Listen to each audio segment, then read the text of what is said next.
Chilling tales for dark nights.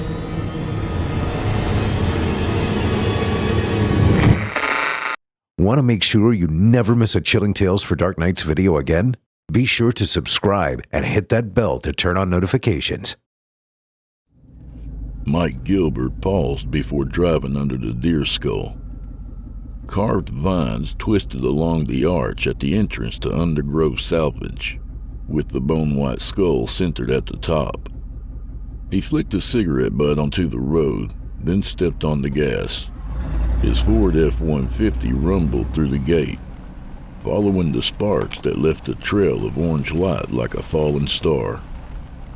A black and white tattoo of a phoenix covered Mike's right arm. He had just turned 26 2 weeks back, but his beard stubble was already spotted with gray. Most of his years had been hard ones. Beside him, in the passenger seat, Mike's younger brother Randy stared wide-eyed out the window. Despite the circumstances that brought them here, they weren't bad people. Sure, Mike sold a little weed, slipped dollars out of the till at the bar, and dropped off a car or two here at the salvage without asking about the title. But this was something else. All that shit before, no one had died. He drove through the junkyard toward the squat concrete block building that housed the office. Moonlight cast the rows of wrecked vehicles in cold gray light as they passed between them. Mike cut off the engine and climbed from the cab. His brother limped after him. Randy's left foot turned inward, dragging and stirring up the stink of dust and used motor oil, almost overpowering the smell of East Texas pines. Despite the balmy summer heat, goosebumps raised along Mike's arms. Together, they waited, watching the metal door of the office. Randy blew out a breath and shivered. Someone stepped on my grave. Jesus Christ. Mike rubbed his arms and spun around, peering into the dark. That shit sounds like something Nana would say. You're not buried yet, and if you were, you wouldn't know if a whole congregation tromped across the dirt. This place is fucking spooky. Randy wrapped his arms in a hug across his chest. Why we gotta come out here at night? We're here at night because we don't have a choice. Sal Undergrove had agreed to meet with them, but only if they came by after hours. I'm sorry, Mike. Randy tucked his hands under his arms and rocked back and forth. He wore a faded red t-shirt with his favorite cartoon character, Bugs Bunny, printed on the front. Thin strands of blonde hair fell over his eyes, almost covering the jagged white scar on his forehead. In the dark, he looked closer to 12 than 22. Mike waved away the apology. Remember what we talked about? You keep quiet, you hear? He gripped his brother's shoulder and gave him a reassuring pat. Randy nodded. I remember. If Sal Undergrove wouldn't help, Mike guessed the first thing tomorrow morning he'd drive the truck to Mexico and dump it there. That would fix part of the problem, but wouldn't do anything about the nightmares. He fell into a dreamless stupor after a six-pack and a couple shots of Jack, but Randy woke up every night, tangled in bedsheets that clutched like ghosts, bent on vengeance. Mike would give anything to go back in time to before that night. How far would be enough? How many poor decisions would he erase? To the start of that evening before they even left the house and went to the bar? Or would going back to before that fourth or fifth round of drinks would work? This whole thing was his fault, and like always, he'd be the one to fix it. Mike bounced the truck keys in his hand, Wade climbing in and driving off. Forget dealing with Sal. He tapped the cash-filled envelope tucked in his pocket, reassuring himself it was still there. Wind rattled through the stacks of mangled metal next to the car crusher. The office door creaked open, and footsteps crunched toward them over the gravel drive. Sal approached, lighting his path with a heavy flashlight. Mike raised his arm to block the glare. Hey, you mind turning that thing off? Just checking. Sal strolled over to Mike's side of the truck, playing the light across the Ford as he went. A black knit cap covering most of his frizzy gray hair. The hand that gripped the door panel ended in thick yellowed fingernails. That's some heavy damage you got there, boys. Mike flinched, resisting the urge to babble out an explanation. If Sal figured out the truth, it might not even matter. The man had a reputation for making stuff disappear, mostly cars through the chop shop, but there were rumors of other things. Rumors that Sal could erase not only the physical evidence of something, but he could even take away the memories of anything you wanted gone, forever. How nice that would be. If this worked out, maybe they would come back and get rid of a whole basket of bad shit. Like when their old man used to come home drunk and pissed, and they had to hide or risk a beating. Mike glanced at his brother, remembering. How would things have been different if only? They couldn't go back in time, though. If he met up with his dear dad as an adult, he'd beat him like a bad habit, but the bastard had been rotting in his grave for 16 years. As Sal circled the truck, Mike followed, motioning Randy to do the same. While Sal inspected the truck's grill, Mike held his breath, hoping he'd washed away all the blood. We hit a deer, Randy said. He clapped a hand over his mouth and slipped behind Mike. Sal whistled.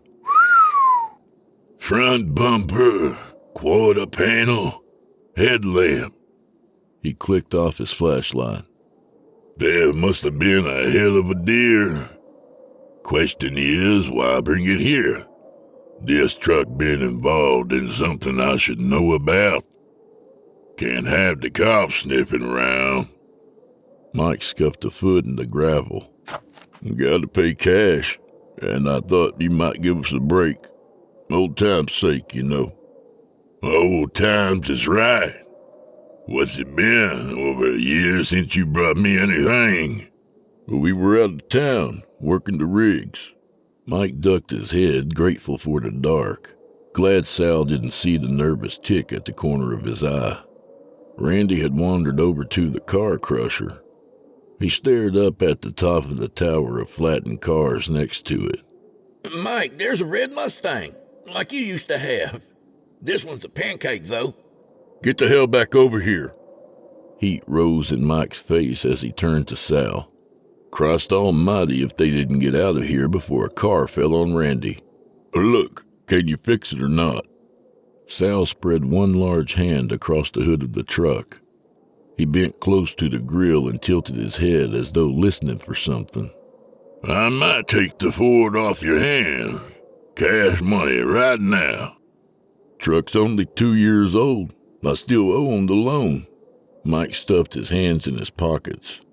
I want everything back the way it was, before the accident. Mike paused. If he said the next part out loud, there would be no going back. He was desperate enough to believe in black magic, voodoo, wizards, hell, anything if it would take away the guilt from that night. Mike lowered his voice and leaned closer to the older man. I heard you could erase things like it never happened. That's what I want.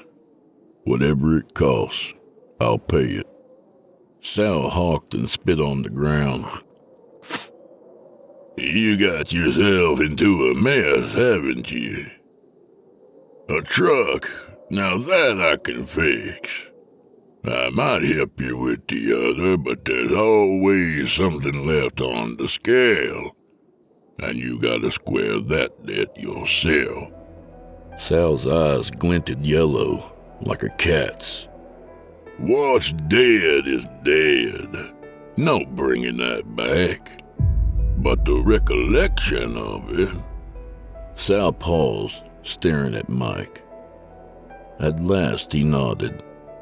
All right. Let's go inside. He waved toward the office with his light. Hesitating, Mike waited for Randy to catch up. Something about the way the wrecked cars looked at night. as though each one carried the memory of whatever mishap had fallen on them, gave Mike chills. Heading to Sal's office, where they'd be alone with the man, didn't make him feel any better. A tired window unit air conditioner rattled and wheezed musty air inside the concrete building. Sal left them standing next to a battered wooden desk as he slipped through the opening at the back of the space, into a strange area where grease-stained car parts hung from hooks on the walls.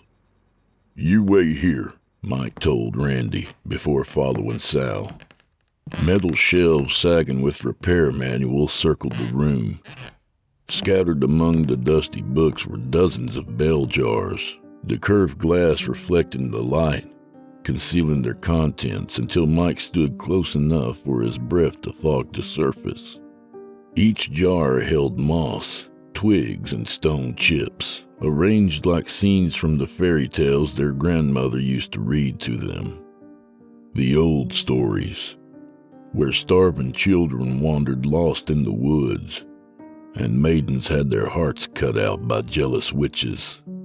Dried butterflies with tattered wings clung like fairies to miniature branches. Tossed within the greenery of one were the delicate yellowed bones of a small animal. "You like my little collection?" Sal's voice startled him, and Mike jumped back from the display. Well, it's interesting, that's for sure," Mike said. He glanced at the shelves and, without thinking, crossed himself. If Nana were here, she'd probably lay down a salt circle before the whole weird mess. Cool! Randy shuffled into the room and reached toward a jar. Sal grabbed his hand, drawing it back. "Careful. Those old ones are delicate." Sal lifted a jar from one of the higher shelves and dusted off the cover before handing it to Randy. Here's a good one." Mike protested, afraid his brother might drop the damn thing. Inside the bell jar, a tiny red car rested upside down next to a stone bridge fashioned from pebbles. A metal tag fastened on the wooden base had the words "Memento Mori" engraved across the front. "Is this supposed to be that Mustang out there? The one Randy said looked like my old car?" Mike took the jar from Randy as it began vibrating in his hands. A faint noise, a high-pitched scream, sounded from the jar. Randy clapped his hands over his ears. Mike thrust the glass back at Sal. "Jesus, what the fuck was that?" He shook his shoulders at the ominous feeling that ran down his back, like a ghost running their fingers across his spine. Like Randy had said earlier, like someone had stepped on his grave. Grinning, Sal took the jar from Mike. "Don't get your tits in a twist. This ain't yours. Not anywhere close, is it? The folks who gave that one paid dearly." Smiling, Sal caressed the glass, then set it back where it belonged. After, he rummaged in a pile of folders and crumpled papers crammed on top of a rusty metal filing cabinet. "Here it is." Sal held up a receipt book, and they followed him back into the main office area. Sal stopped at the desk, bending to fill one of the boxes on the form. Finished, he swiveled the book to Mike for his signature, and afterwards he closed the book and dropped it into a drawer. "You bring the cash?" "Yeah, $2,000, what you told me." Mike set the money in front of Sal. "And does that cover everything?" "No, that's your down payment." Sal picked up the bills. "It takes care of the truck. You'll settle up the rest after." What choice did he have? Mike nodded and dropped the truck key into Sal's palm.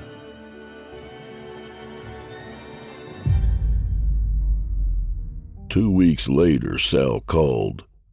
"Got it fixed up for you. Good as new. You can pick it up tonight after 10.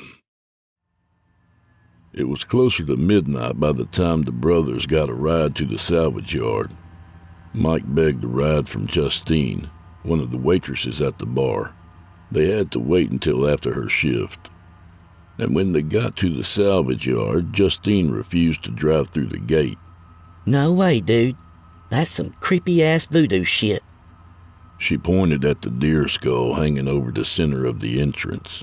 This is the kind of place you drive in, you might not make it out. Y'all can walk from here. She stopped her car in the road and left the motor running while Mike and Randy climbed out. The brothers trudged through the maze of wrecks to the junkyard's office. As they approached, the door swung open. Sal stood there, outlined in the yellow light. Parked at the side of the building was Mike's truck. The Ford's pearl white finish gleamed in the moonlight. Showroom perfect, like Sal had promised, good as new. Look, Mike, it's all fixed. Randy danced an awkward loop around the Ford. Mike smiled, watching his brother. Sal hadn't mentioned the cost for the rest, the forgetting. Maybe Mike thought they would do without it, save the money. It had been a month already, and no cops were snooping around. That had been his biggest worry. What would Randy have said to them? It was an accident, but how could they explain it? With the truck repaired, all evidence gone, they might finally move on. You couldn't change the past. You could only do your best to forget it. Glad to see you made it, Sal called out. We had to find a ride. It took... Randy started before Sal interrupted. No time for chit-chat. We got things to settle. He motioned them into the office. Inside, the weak fluorescent lights overhead buzzed, setting Mike's teeth on edge. Sal took the Ford's keys from a rack behind his desk. He set them down beside a basketball-sized object hidden under black cloth. Mike reached to pick up the keys, but Sal grasped his wrist. Just a minute, he said. Things got a little complicated when we did the repairs. We found blood crusted on the rocker panel. You still saying that was a deer you hit? Yeah, came out of nowhere. Mike peered at the dusty floor. Anything to keep from meeting Sal's gaze. He tried to change the conversation. It sure looks good now, like nothing happened. That was my promise, wasn't it? Sal rested his hand on the black cloth. Now for the second part. Sal whisked the covering away, revealing a glass dome. Inside the bell jar was a miniature scene. A toy-sized white truck on a gray ribbon of clay, meant to represent a road. Bits of straw sprang up from the roadside and tiny green pine trees leaned toward the truck. What the fuck? Randy gasped as Mike spotted a tiny figure tucked into the grass-filled ditch beside the road. No, goddammit! Mike snatched up the cloth and dropped it over the jar. What the hell is this supposed to be? This is supposed to make us forget what happened? I didn't want this. He waved at the cloth. I don't want anything to do with that. Sal took out the receipt book and flipped the pages to the one Mike had signed. It's right here. You signed a contract. One memento for... Mike interrupted. I'm not paying for that. We never discussed this. You didn't tell me what I was signing. For a moment, Sal's gaze darkened. I didn't think you were one to argue the cost of things. He lowered his eyebrows and frowned. With a shake of his head, he pasted on a smile. You don't want the memory? He patted the jar. But I do. I'll keep it here for you, safe and sound. Remember, our deal isn't finished until it's time for the last payment. Whatever. Mike scooped up the keys to the Ford. We're leaving. I paid you already for the repairs, fair and square. He waved a hand at the jar. You can keep that, whatever it's supposed to be.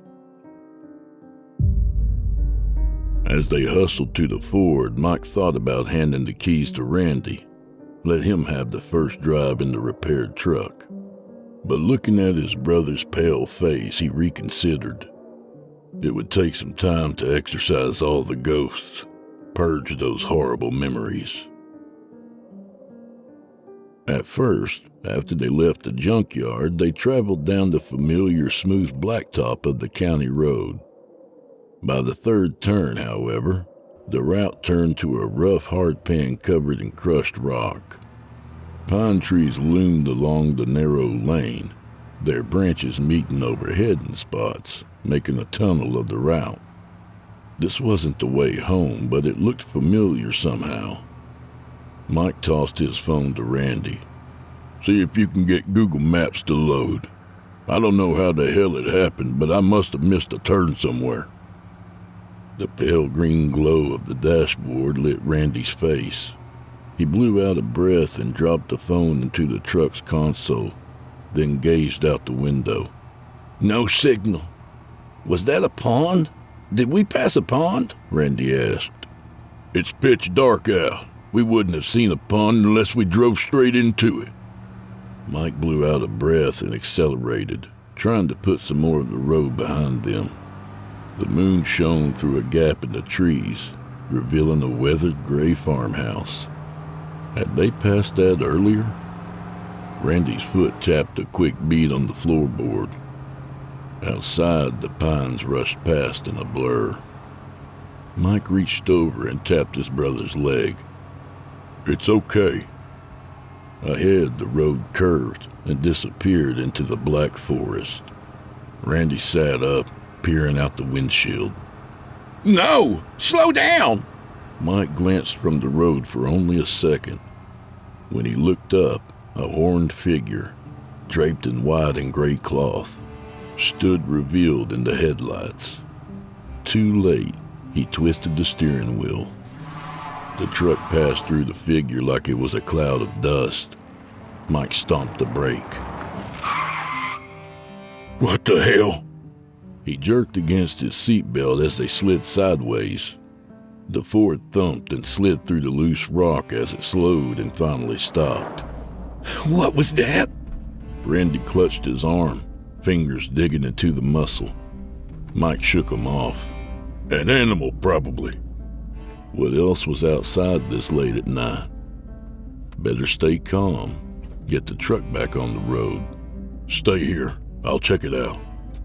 Mike shut down the truck and turned on the flashers. He took a deep breath, counting to 10 before climbing out. The Ford rested at an angle across a narrow ditch, headlights barely piercing the black woods. He circled the truck to grab a flashlight from the glove box. Randy whimpered and pressed a hand to his mouth. Mike's knees shook as adrenaline flooded his body. Jesus, it happened so fast, like that other time. But now they hadn't even felt a bump. So what the hell had been in the road? He shone the light over the truck, looking for damage. Nothing. Not a dent. Not a scratch. Mike crept down the road, shining the light ahead. Tire marks dug into the gravel and led to a path of flattened weeds, as though something large had dragged itself there. Dark, wet blotches dotted the grass. A noise from behind him made Mike turn. Randy stood in front of the open passenger door. His blonde hair looked like a halo in the square of light spilling from the Ford's interior. Mike, did you see it? He drew a breath before answering. There's nothing there. I'm gonna check a little ways back. Was it a dog? A deer? Randy followed him. It wasn't. Get back in the damn truck. As Mike reached for him, Randy flinched, twisting away. Mike walked him back to the truck and stood there until his brother climbed in and buckled his seatbelt. I didn't do anything, Mike. Not this time. Randy folded his hands in his lap and stared out the windshield. His shoulders slumped like a wounded child. Look, I'm sorry. I shouldn't have yelled at you. It's getting lost, that crazy shit at Sal's, the road, and now this accident. Mike waved a hand at the trees leaning over the road. It's not like before. I promise you that. Except the more he thought about the place, the trees, the road, the farmhouse, the more it brought back that other memory. It was an animal, Mike muttered. No way in hell would the same thing happen twice. His mind recalled the pale moon of a face frozen in the light right before the impact. No, this thing had two twisted horns sprouting from its head. A deer. Wouldn't a person have cried out? Holding up his light, he stepped closer to the edge of the road. Wind whispered through the trees. The scent of pine and damp leaves hung in the air, along with a hint of something foul, like meat gone bad. Hello? Mike held still, listening.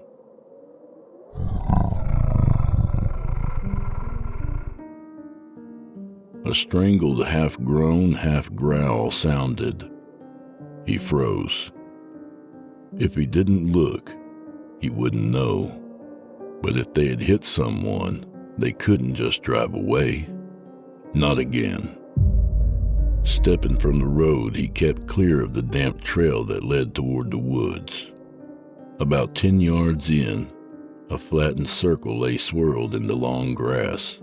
Whatever had rested there was gone. Nothing stirred in the beam from the flashlight. Silence fell, as though the woods held its breath. The tree trunks at the edge of the forest had strange symbols carved into their bark, runes scratched into the pale inner wood. The hair rose on Mike's arms. He stumbled back as his foot landed on a dry branch with a snap loud as a shot. The flashlight's beam danced across the ground, lighting up an object half buried in the grass. Mike kicked it into the light. A child's red sneaker. No, this can't be happening. Mike flung the shoe into the woods, then rushed back to the truck. His shoulders hunched as though he expected a blow to land across them any second. Mike ran onto the empty road, now covered in thick fog. No sign of the Ford. Had he gotten turned around in there? Randy! He called, and spun in the middle of the lane, listening. Suddenly, light blazed in the darkness. Headlights, 100 yards ahead. The truck. Something or someone crouched in front below the Ford's bumper. He jogged toward them. 10 feet away from the truck, Mike froze. At last, he saw what waited for him. He rubbed his eyes as though that would clear the vision. In front of the Ford, Sal Undergrove stood clutching the back of Randy's shirt. In his other hand, he balanced a glass jar with the recreated memory of the accident. Mike's brother knelt in the dirt, a crown of antlers on his head. Blood painted red streamers down his face. No! Mike stumbled toward Sal. What are you doing? It's time to pay up. Sal lifted the jar. The cost of guilt, the price of forgetting.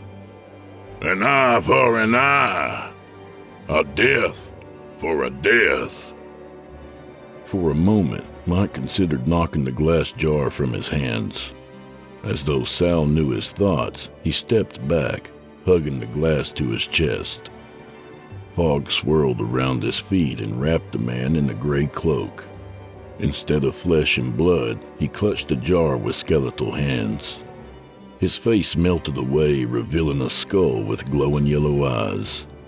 Horns sprouted from either side of the skull. The figure pointed a bony finger toward the road. Bent double, Mike pulled at his hair and screamed. Let him go! Randy crawled forward and wrapped his arms around Mike's legs. I'm sorry. I didn't mean to, Mike. It's not his fault, Mike pleaded with Sal. I should have been the one driving, but I was too drunk that night. Sal's bony hand landed on Mike's shoulder. Impossibly, his voice boomed from the skull that had replaced his flesh and blood. You made the decision, but your brother owes the debt. It must be paid. Guilt is like acid. It eats away until there's nothing left. Mike shook his head. The horrible scene replayed in his mind. The bar, drinking, then tossing Randy the keys. But if not Randy, then he would have been behind the wheel. Would he have seen the kid in time to stop? Probably not. You just need a sacrifice, right? Mike pulled Randy to his feet. Can you make him forget all about it? About that night and this one? Sal nodded. He should follow the road to the curve. You stay, but your brother will find his way home once the payment is made. Don't do it. I'll go to the cops. I'll tell them what happened. Randy clutched Mike's hand. Too late for that. I have the memento mori, and it must be completed. Those were our terms. Mike lifted the deer antlers from Randy and placed them on his own head. The pines shook in the wind with a sound like 1,000 whispers. The words echoed with a child's laughter. Mike grabbed his brother's hand and pulled him into a hug. You gotta go. Follow the road and don't look back, no matter what you hear. I'm not gonna leave you. I don't want to forget you. Randy wiped his sleeve across his eyes. Nana needs you. Mike pushed him away. Take the truck and go on home now, and I'll be along later. The lie, he figured, was a small sin to add to his guilt. But if it made Randy leave so he'd be safe, then Mike would tell 1,000 lies. Randy climbed into the truck and it inched forward, gradually picking up speed as it pulled away from Mike. He watched until the taillights faded into the darkness, then stumbled back toward the place marked with tire tracks and crushed weeds. Mike turned around as the growl of a large motor approached. It burst from the fog. Not a white truck like his Ford, but a truck from hell, midnight black, 10 feet tall with a chrome grille that grinned with metal teeth. No one was behind the wheel. Caught in the blazing light, Mike spread his hands and closed his eyes. He hoped it would be quick. Right before the end, cold fingers traced down his back, like someone stepping on his grave.